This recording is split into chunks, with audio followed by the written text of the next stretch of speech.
Hello guys, welcome to our channel Study with Flow. Subscribe the channel and for latest update, hit the bell icon.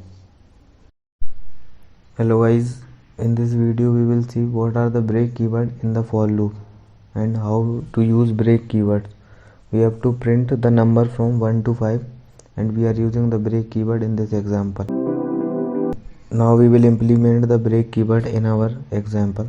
We have taken for loop for I in range 1, 6 semicolon. Now inside the for loop we have taken the if condition. If I equals to 3, then the break keyword is used inside this condition.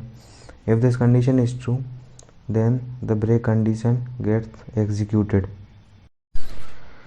Then print I, and here we run this output. We run this program and here we see the output N2 on our screen.